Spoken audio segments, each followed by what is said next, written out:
ज़हर ज़िंदगी ड्रामे जी दोस्तों ईंदड़ क़िस्त में तव्हां ॾिसंदो त रईस गफ़ार ख़ान जॾहिं ओठे सां वञी मिलंदो उन सां ॻाल्हियूं कंदो ऐं ओठे खे चवंदो तूं मुंहिंजे ॻोठ वारनि जो बेगुनाह रतु वाहियो आहे हाकिम ख़ान ऐं कमाल ख़ान सां गॾिजी। ऐं इतो ओठो चवंदो रईस गफ़ार ख़ान खे तोखे शायदि इहा ख़बर न आहे ॻोठ वारनि तोखे नाहे ॿुधायो तॾहिं मां हिते ॻोठ में ई क़ैद हुयुसि मुंहिंजे मथां तुंहिंजे माण्हुनि जो पारो हुयो तूं हज ते वियल हुएं लेकिन उन टाइम हाकिम ख़ान ऐं कमाल ख़ान वारनि ॻोठ जे मथां हमिलो कयो रतु कमाल ख़ान ऐं हाकिम ख़ान वाहियो आहे तुंहिंजे ॻोठ वारनि जो मूं नाहे वाहियो मूं कंहिंखे बि गोली नाहे हईं। ऐं हिते रईस गफ़ार ख़ान हैरान ऐं परेशान थी वेंदो छा ईअं थियो छा मूंखे त ख़बर नाहे।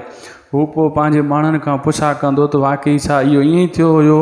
जॾहिं ओठे क़ैद हुयो तॾहिं हाकिम ख़ान हमिलो कयो हुयो। ऐं ओठो पंहिंजी सफ़ाई ॾियण में हिते जेको आहे न कमु पटे वेंदो मतिलबु हिकु सफ़ाई पेश करे वेंदो रईस गफ़ार ख़ान जे अॻियां।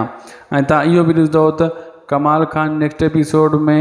हाकिम ख़ान खे चवंदो इहो ई वक़्तु आहे रईस गफ़ार ख़ान जे ॻोठ जे मथां हमिलो करण जो हाणे ई हमिलो करणु ज़रूरी आहे। हाकिम ख़ान चवंदो न मां त रोकियां पियो कमाल ख़ान तोखे हमिलो न कयो लेकिन मूं रईस गफ़ार ख़ान खे बि चयो मसइलो ॻाल्हियुनि ज़रिए हल कयूं लेकिन रईस गफ़ार ख़ान मना करे छॾियो हू तोखे डायरेक्ट सज़ा ॾियणु चाहे थो।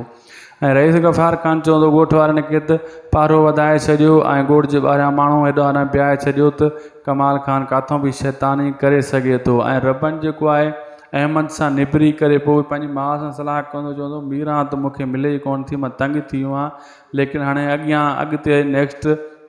हितो ई ख़बर पवंदी यानी ओठो ई ॿुधाए सघे थो त मीरा किथे आहे अहमद मूंसां सचाई नाहे कई शायदि अहमद खे ख़बर नाहे या हू ॿुधाइणु नथो चाहे। हाणे इहो ओठो ई हिकिड़ो ई माण्हू आहे जेको मूंखे सचु ॿुधाईंदो त मीरा कहिड़ी जाइ ते क़ैद आहे ऐं हू जेको आहे ओठे सां मिलण जी पूरी कोशिशि कंदो रबन। असांखे ॾींदा इजाज़त ख़ुदा हाफ़िज़।